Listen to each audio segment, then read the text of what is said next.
Hello everyone, welcome back to Stat 1369. Today we're going to talk about Chapter 9, the hypothesis testing.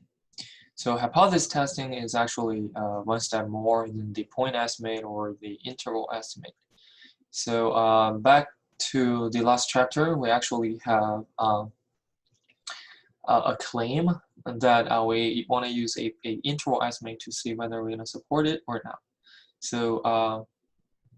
This chapter, we're going to learn a procedure called hypothesis testing. We're going to really test whether we're going to conclude that claim or not. So we have three sections. Section 9.1, we're going to talk about basic principles of hypothesis testing. Section 9.2, we're going to talk about hypothesis tests for a population mean, standard deviation known. And then 9.3, we're going to talk about hypothesis tests for population mean, standard deviation unknown. So if you look at section 9.2 and 9.3, they're pretty much the match for last chapter. So now let's start with some basic principles. Every hypothesis testing situation begins with a statement of a hypothesis. So a statistical hypothesis is a conjecture about a population parameter. This conjecture may or may not be true. So there are actually two types of statistical hypothesis for each situation. For the first one, we call it the null hypothesis. It's symbolized by H naught, and is a statistical hypothesis that states that there is no difference between a parameter and the specific value, or that there's no difference between two parameters. And then we have this alternative hypothesis. It is symbolized by H1. It's a statistical hypothesis that states the existence of a difference between a parameter and the specific value, or states that there is a difference between two parameters. So for the null hypothesis, for example, we're going to say we have a null hypothesis, and then we're looking at a population mean, which is the parameter we focus on, and that has no difference. That means equals, right? So mu equals a specific value. So we say mu equals 5. So that will be a null hypothesis. And then the alternative hypothesis will be existence of difference. So we'll say H1, which will be mu is not 0.5. So we use the does not equal sign. So we say the alternative hypothesis will be mu does not equal 5. So this is just a basic setup for the two hypotheses. And now let's look at some situations. So situation A,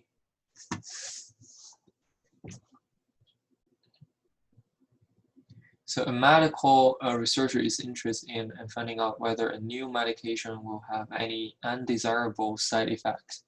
The researcher is particularly concerned with the pause rate of patients who take the medication. Will the pause rate increase, decrease, or remain unchanged after a patient takes the medication?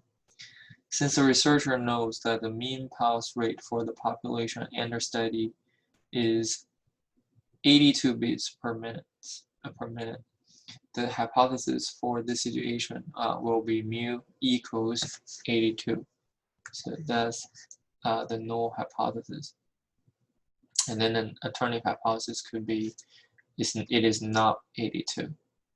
So the null hypothesis specifies that the mean will remain unchanged, so equals no difference, and the alternative hypothesis states it will be different. So it will not be 82, so it does not equal 82. And then we call this two-sided test.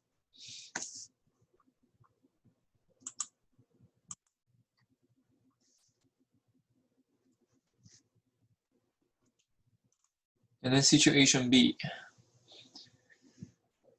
So we can have a parameter that is state as the null hypothesis it is 36.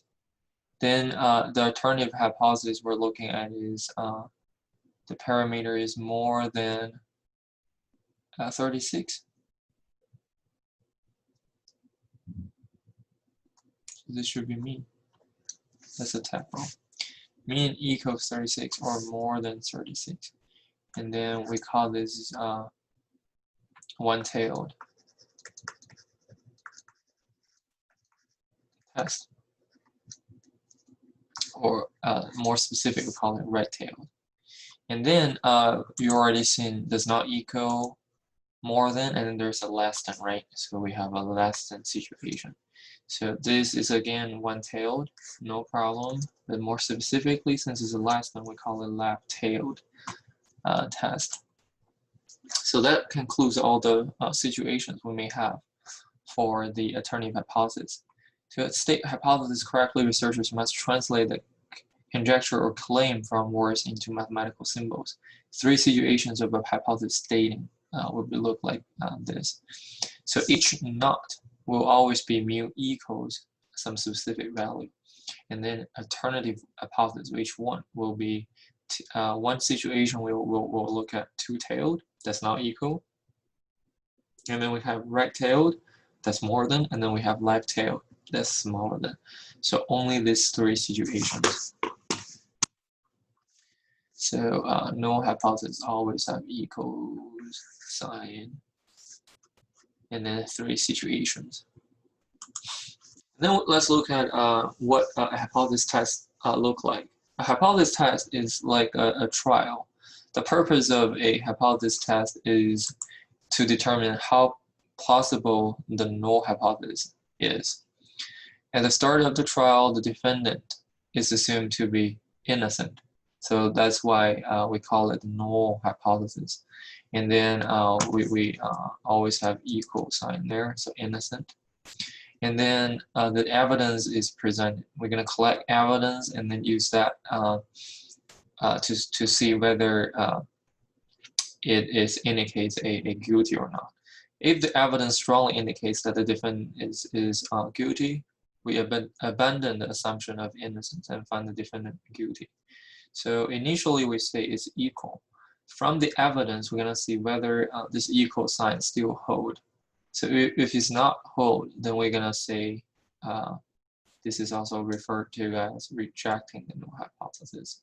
We're going to reject it and favor the alternative one, so which is the guilty.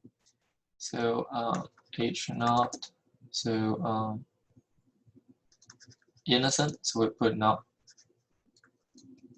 guilty here. Okay, let's change another way to state it. So we just say innocent. The null hypothesis. And then alternative hypothesis, which you want to represent, that is guilty. So collect evidence to see whether we can still support, still indicate the innocent there. If not, then we're gonna reject the innocent and in favor of the guilty.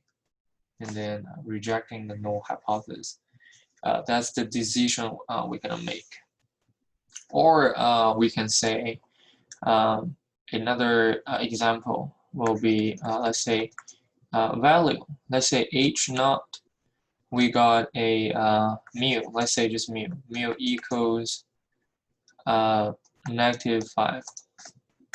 And then the alternative hypothesis, we now know 3 cases, right? Mu does not equal mu more than or mu smaller than. Let's just put does not equal -5.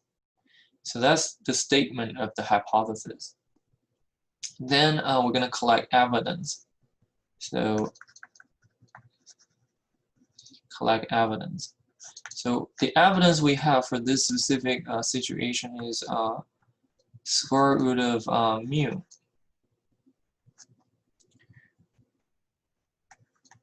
Exists.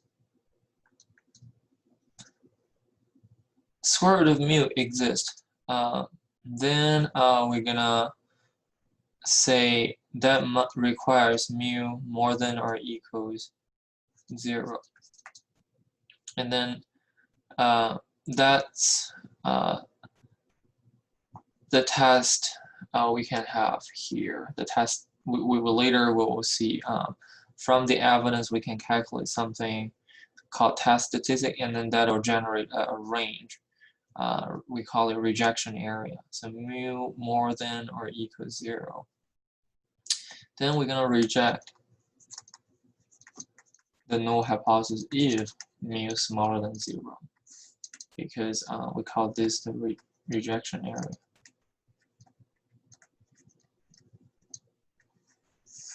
And then 5 smaller than 0 lies within the rejection region, so we say we're going to reject the null hypothesis.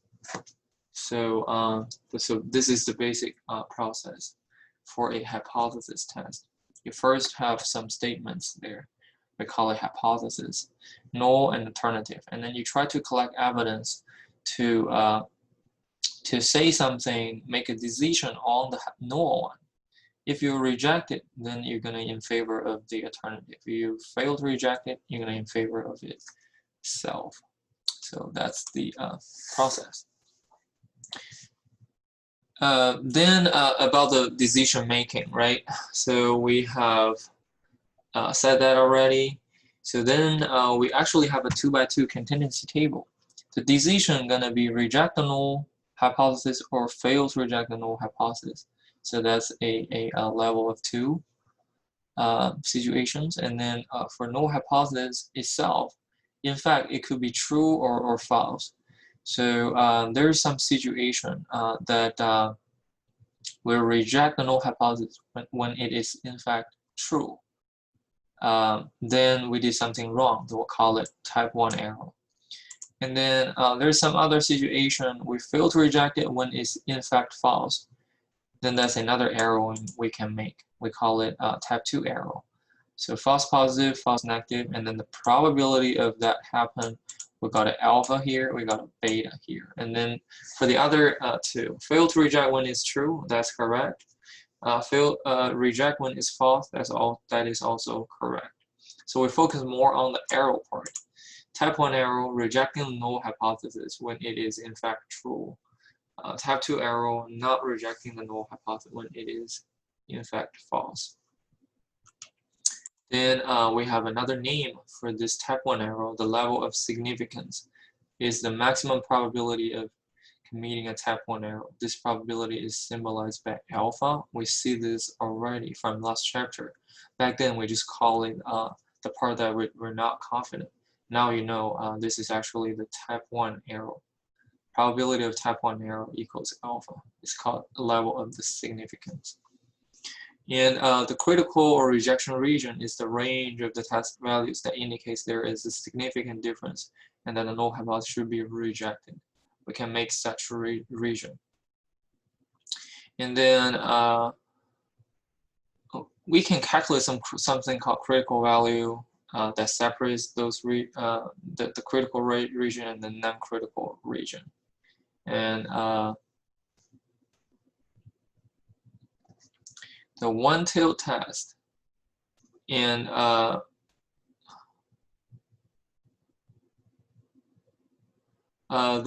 test, whether we call it one-tailed test or two-tailed test, it is actually based on the hypothesis, alternative hypothesis sign. So we have an alternative hypothesis of these three different situations. Does not equal smaller than or more than. So this is two-sided.